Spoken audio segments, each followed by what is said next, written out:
I need to report someone missing. But my daughter's not missing.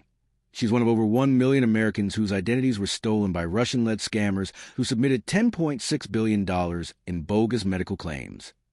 This single call represents the largest intended loss ever charged in a healthcare fraud case brought by the department, and it's just the beginning of 10 criminal cases that together cost society hundreds of billions. 2 years later, a different emergency call would shatter the cryptocurrency world in ways no one could have predicted. Do Kwon, the disgraced cryptocurrency entrepreneur whose Terraform Labs created the TerraUSD stablecoin and Luna token that spectacularly collapsed in May 2022, has been sentenced to 15 years in federal prison for orchestrating what a judge called fraud on epic generational scale. The Terra Luna collapse alone wiped out approximately $40 billion in value and triggered a broader cryptocurrency market crash. But the speed of this digital devastation defied every traditional understanding of financial collapse. In May 2022, the Terra blockchain was temporarily halted after the collapse of the algorithmic stablecoin TerraUSD, UST, and the cryptocurrency Luna, an event that wiped out almost $45 billion in market capitalization within a week. What took Bernie Madoff decades to steal, Kwon destroyed in days. FTX's collapse lasted 10 days, starting on November 2nd and ending on November 12th, 2022. The FTX case represents an even more staggering theft. In a span of 11 months, FTX, a crypto exchange co-founded by Sam Bankman-Fried, SBF, went from being valued at $32 billion in January 2022 to filing for bankruptcy, wiping out billions in investor money by November. Those calling to clean up the mess soon discovered that up to $9 billion in customer deposits were missing. Since at least May 2019, FTX had raised more than $1.8 billion from equity investors, including approximately $1.1 billion from approximately 90 U.S.-based investors. The cryptocurrency ecosystem had enabled a new breed of fraud that operated at digital speed. Traditional bank robberies required physical presence, planning, getaway cars. These crypto fraudsters moved billions with keystrokes, hiding behind algorithms and technical jargon that few investors truly understood. Victims said the 34-year-old financial technology was weaponized their trust to convince them that the investment, secretly propped up by cash infusions, was safe. On Thursday, a federal judge sentenced Bankman-Fried to 25 years in prison in Manhattan federal court, a sentence that exceeded both the 5 years Kwon's defense team requested and the 12 years federal prosecutors sought. A rare instance where a judge determined that even the government's recommendation was too lenient for the scope of the deception. But the true horror wasn't just the dollar amounts. It was the human cost hidden behind the numbers. A prosecutor read excerpts from more than 300 letters submitted by victims, including one person who lost nearly $11,400 while juggling bills and trying to complete college. Kwon had made Terra seem like a safe place to stash savings. To some, that is just a number on a page, but to me it was years of effort, the victim wrote. These weren't Wall Street titans losing play money. These were ordinary people who believed the promise that cryptocurrency would democratize wealth, and instead found themselves funding the largest financial frauds in American history. Healthcare fraud had evolved beyond cryptocurrency's speed-of-light theft model. The 2025 National Healthcare Fraud Takedown resulted in criminal charges against 324 defendants for their alleged participation in various healthcare fraud schemes involving over $14.6 billion in intended loss, with Operation Gold Rush representing the largest loss amount ever charged in a healthcare fraud case brought by the Department of Justice. These weren't faceless digital criminals hiding behind blockchain anonymity. These were doctors, nurses, and medical professionals, people patients trusted with their lives.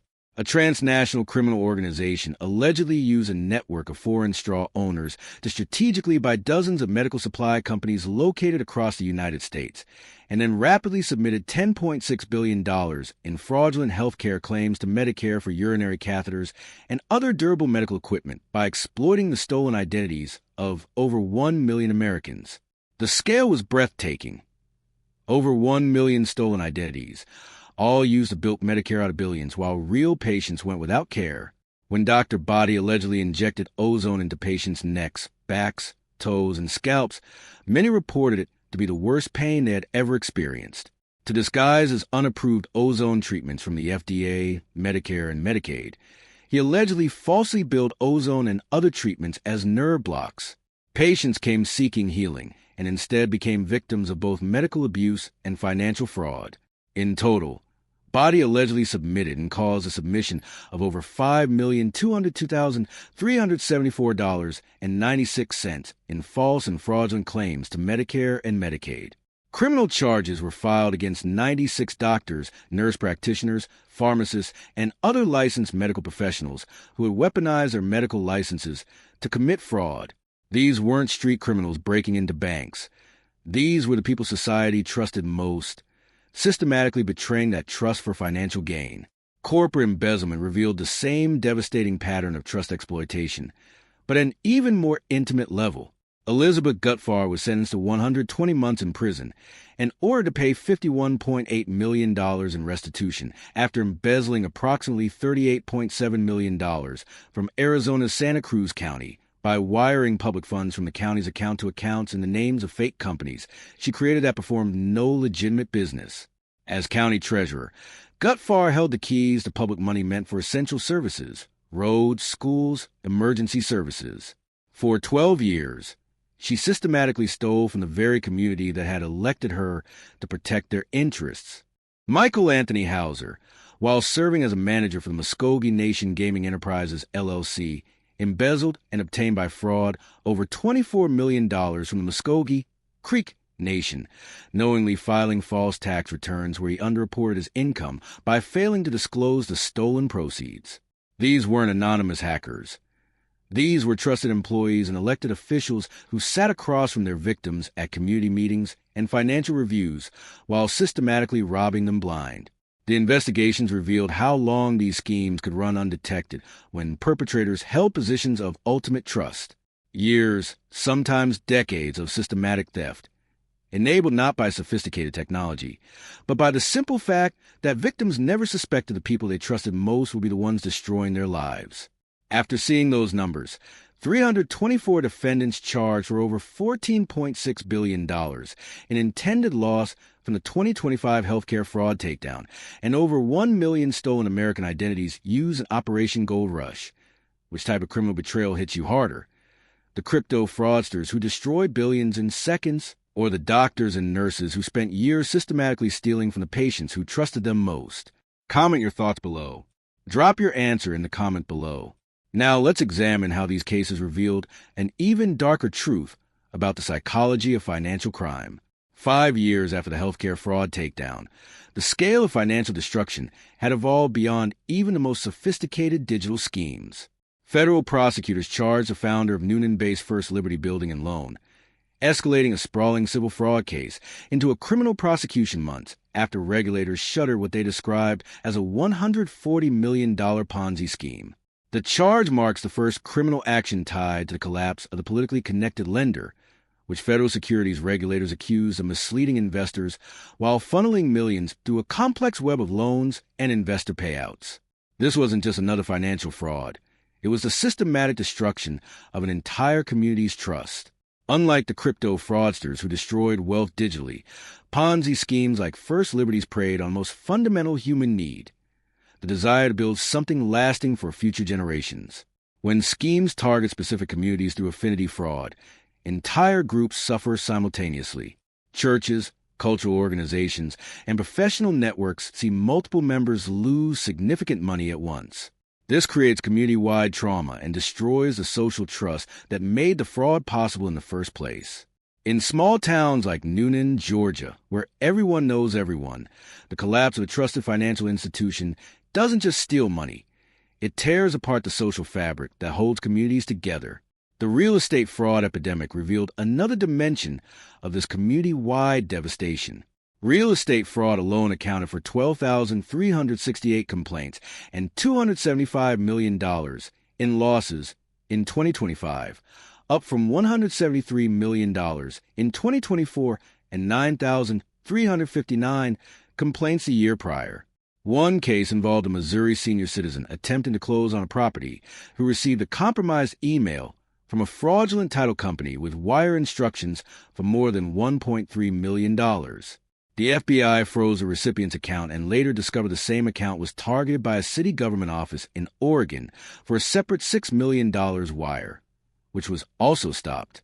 The U.S. Secret Service documented another scam that resulted in $15 million total in losses for 60 real estate agents. What made these real estate frauds particularly devastating was their timing. Victims weren't losing gambling money or speculative investments. They were losing the down payments for their family homes, the life savings they'd scraped together to buy their first property, the inheritance money meant to secure their children's future. The psychological devastation extended far beyond immediate financial loss. Victims experienced shame, depression, anxiety, and in tragic cases, suicide. The psychological burden of losing one's financial security, combined with feelings of foolishness for trusting the fraudster, creates lasting emotional damage. Relationships suffer as victims blame themselves or each other for the investment decision. These weren't the quick-strike digital thefts of cryptocurrency fraudsters or the clinical distance of healthcare billing scams. These were betrayals that destroyed the foundational belief that hard work, careful saving, and trusting your community would lead to security and prosperity. Even as federal white-collar crime prosecutions reached historic lows in 2026, the cases that did move forward revealed a disturbing pattern. The most powerful criminals had learned to exploit the very system designed to catch them, with prosecution rates for white-collar crime referrals falling to just 24%, meaning 3 out of every 4 criminal referrals for fraud and financial crime were not being pursued, compared to immigration cases seeing prosecution rates above 90%. The message was clear. The higher your position, the better your odds of escaping justice. The Illinois corruption case that concluded in February 2026 exposed exactly how this protection racket operated at the highest levels. Former Illinois House Speaker Michael J. Madigan was convicted on 10 counts, including conspiracy and bribery, after a federal jury found he had solicited bribes from Commonwealth Edison in exchange for favorable legislation, with the company hiring Madigan's associates as subcontractors with little to no expectation of work. Madigan had operated with impunity while wielding enormous political power, his conviction arriving only after years of investigation that exposed the infrastructure protecting him had been systematically dismantled. The DOJ's Public Integrity Section, which handles federal corruption cases against elected officials and government employees, had been reduced from approximately 30 attorneys during the Biden administration to fewer than 5 by May 2025. 2 of the FBI's groups dedicated to investigating influence and corruption, its Foreign Influence Task Force and a field office dedicated to public corruption issues, were disbanded. The very agencies that might have caught Madigan earlier were being starved of resources. The corporate protection racket operated on an even grander scale. New DOJ guidelines issued in June 2025 directed prosecutors to focus on serious misconduct and emphasize protecting the competitiveness of U.S. companies, essentially creating a 2-tier justice system where American corporations receive preferential treatment. Since returning to the White House, President Trump had granted clemency to more than 70 allies previously convicted of fraud, while the Department of Justice dropped cases targeting foreign bribery, money laundering, and crypto markets. This wasn't just regulatory capture. It was a complete inversion of the justice system. The people with the most power to steal had engineered a system where their crimes received the least attention. When fraud was perpetrated by owners/executives, the median duration was 24 months before detection, compared to just 8 months for employee-level fraud. The higher up the corporate ladder, the longer criminals could operate undetected, and now they had legal protection to match their operational advantages. White-collar crimes cost the American economy an estimated $426 billion to $1.7 trillion annually, compared to just $15 billion per year from all traditional street crimes combined. Yet the people committing the most expensive crimes were the least likely to face prosecution, creating a system where stealing billions carried fewer risks than stealing hundreds. The cases that did move forward in 2026 will reveal an even more disturbing truth. Some criminals had become so confident in their protection that they had stopped even trying to hide their crimes. Operation Gold Rush was a nationwide enforcement action and part of the healthcare fraud takedown, which resulted in 21 defendants charged in 5 districts for their roles in a transnational criminal organization, based in Russia and elsewhere, that submitted over $12 billion in fraudulent claims to U.S. health insurance programs, including $10.6 billion to Medicare, the largest intended loss ever charged in a healthcare fraud case brought by the department. This wasn't just healthcare fraud. It was economic warfare disguised as medical billing. A transnational criminal organization allegedly used a network of foreign straw owners to strategically buy dozens of medical supply companies located across the United States, and then rapidly submitted $10.6 billion in fraudulent healthcare claims to Medicare for urinary catheters and other durable medical equipment by exploiting the stolen identities of over 1 million Americans. The cryptocurrency ecosystem had enabled an even more staggering theft. The FBI recorded $11.36 billion in crypto fraud losses in 2025, up 22% year over year, with investment scams accounting for $7.23 billion of that total. The Bybit hack in February 2025 resulted in $1.5 billion stolen, the largest single crypto theft in history. North Korean hackers stole $2.02 billion in 2025, a 51% increase, and accounted for 76% of all service compromises worldwide. These weren't random attacks. They represented the industrialization of financial crime. The human cost behind these astronomical numbers was devastating. Americans 60 and older accounted for $4.4 billion of crypto losses across 44,555 complaints, nearly double the next closest age group, and up from roughly $2.8 billion in 2024. Nearly 18,600 complainants each lost more than $100,000, suggesting many victims are losing life-changing amounts, including savings and retirement funds.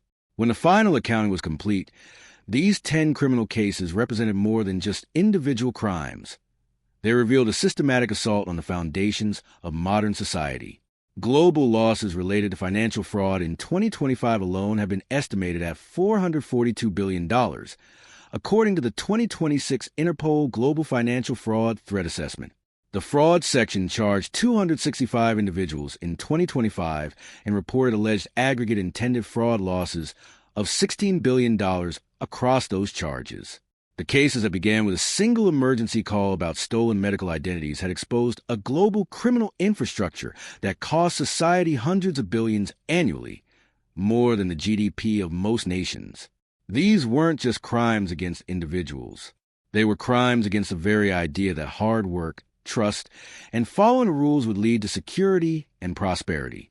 The real tragedy wasn't just the money stolen. It was the faith in institutions destroyed, the communities torn apart, and the millions of victims who discovered that the people they trusted most were the ones who betrayed them.